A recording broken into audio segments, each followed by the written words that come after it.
2014 से जब से मोदी सरकार आई है, टोटल हमारे देश में 93 पेपर लीक हुए हैं। मोस्टली पेपर लीक हुए राजस्थान में, उत्तर प्रदेश में, उत्तराखंड में और गुजरात में। इन 4 राज्यों में सबसे ज्यादा पेपर लीक हुए। इन चारों राज्यों में बीजेपी की सरकारें हैं।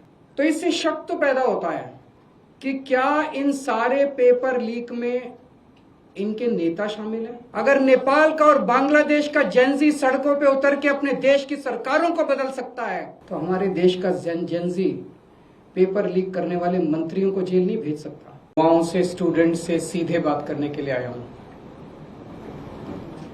आप सब लोग समझदार हैं, पढ़े लिखे हैं। मेरी बात को बड़े ध्यान से सुनना और गौर करना। नीट का पेपर लीक हुआ है। हर बार की तरह इस बार भी जांच सीबीआई को सौंप दी गई है। हर बार की तरह इस बार भी सीबीआई ने 10-15 लोगों को गिरफ्तार कर लिया है। हर बार की तरह इस बार भी 3-4 महीने में ये सारे छूट जाएंगे, इनको बेल मिल जाएगी। और हर बार की तरह इस बार भी ये सारे छूटे हुए बदमाश फिर से अगले साल के नीट के पेपर को लीक करने की तैयारी शुरू कर देंगे। मैं आप सब लोगों से पूछना चाहता हूं, थक नहीं गए ये सब सुन के? बड़ी घिसी पिटी सी स्क्रिप्ट है, बड़ी घिसी पिटी सी स्टोरी है। सीबीआई पे भरोसा बचा है क्या? सीबीआई कुछ करेगी? 2017 में पेपर लीक हुए, सीबीआई को जांच सौंप दी गई। आज तक सीबीआई ने कुछ किया? फिर 2021 में पेपर लीक हुए, सीबीआई को जांच सौंप दी गई। आज तक सीबीआई ने कुछ किया? फिर 2024 में पेपर लीक हुए, जांच सीबीआई को सौंप दी गई।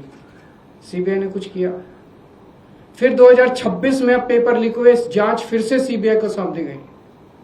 आपको लगता है सीबीआई कुछ करेगी इस बार भी? और 2024 में तो हद ही हो गई। 2024 के जो मास्टरमाइंड थे उनको सीबीआई ने गिरफ्तार किया।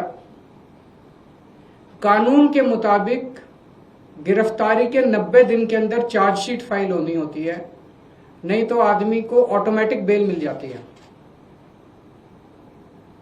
सीबीआई ने सो कॉल्ड मास्टरमाइंड को गिरफ्तार किया और 90 दिन में सीबीआई ने चार्जशीट फाइल नहीं की और उसको ऑटोमेटिक बेल मिल गई। क्यों? आपको लगता है कि सीबीआई ने इसलिए चार्जशीट फाइल नहीं की क्योंकि सीबीआई इनएफिशिएंट है? ना, सीबीआई इनएफिशिएंट नहीं है। सीबीआई में बड़े अच्छे अफसर हैं। क्योंकि सीबीआई उन्हीं लोगों को रिपोर्ट करती है जो इस देश में पेपर लीक करवा रहे हैं। सीबीआई किसी को सजा दिलवा ही नहीं सकती। एक बार सारे देश की भी बात करते हैं। 2014 से जब से मोदी सरकार आई है, टोटल हमारे देश में 93 पेपर लीक हुए हैं, 93। और इनमें अधिकतर paper double engine, triple engine की बीजेपी की, एनडीए की सरकारों में लीक हुए हैं।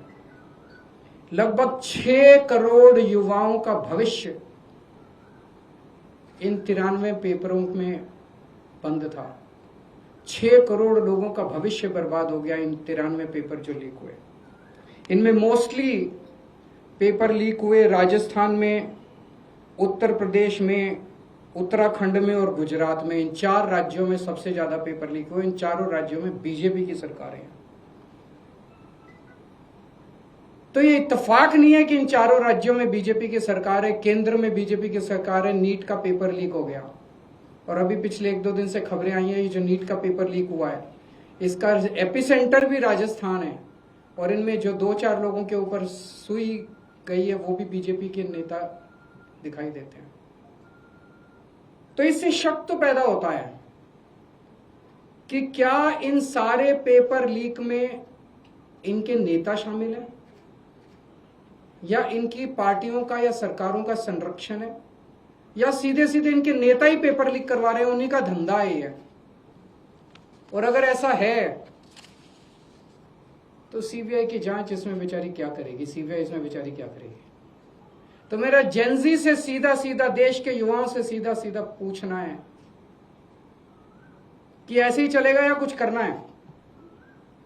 ऐसे ही हर साल आप देखो, 2017 में पेपर लीक हुए, उसके 4 साल बाद 2021 में हुए, उसके 3 साल बाद 2024 में हुए, उसके 2 साल बाद 2026 में हुए, अब उसके 1 साल बाद 2027 में होंगे, और हर साल पेपर लीक होंगे अगर आपने कुछ नहीं किया तो। अगर नेपाल का और बांग्लादेश का जेनजी सड़कों पे उतर के अपने देश की सरकारों को बदल सकता है, तो हमारे देश का जेनजी पेपर लीक करने वाले मंत्रियों को जेल नहीं भेज सकता, भेज सकता है। मुझे अपने देश के जेनजी पे पूरा भरोसा है। ये देश आपका है। इस देश के नेताओं को इस देश में कोई इंटरेस्ट नहीं है। इस देश के नेताओं के बच्चे विदेशों में पढ़ते हैं। हमारे देश के एक बहुत बड़े नेता ने कहा था, जरूरत पड़ी तो झोला उठा के चल लूंगा। मैं और आप तो झोला उठा के नहीं जाएंगे ना। हमारे बीवी बच्चे तो इसी देश में रहते हैं, हम तो इसी देश की पैदाइश हैं, हम तो इसी देश की मिट्टी के हैं, हम तो इसी देश के हैं। हमें तो इसी देश में रहना है, तो बचाना तो इस देश को हमें और आपको ही पड़ेगा। और अंत में एक बात मैं उन लोगों को कहना चाहता हूं जो लोग कहते हैं कि सिस्टम फेल हो गया, सिस्टम फेल हो गया, सिस्टम फेल हो गया। मैं आपकी भावना को समझता हूं, लेकिन जब आप सिस्टम की बातें करते हैं तो अनजाने में आप उन नेताओं को बचा रहे हैं जो नेता इस पूरे घिनौने खेल में शामिल हैं। अगर एक के बाद एक दर साल नीट के पेपर लीक हो रहे हैं, तो पैसा सबसे टॉप पे पहुंच रहा है, सबसे टॉप पे।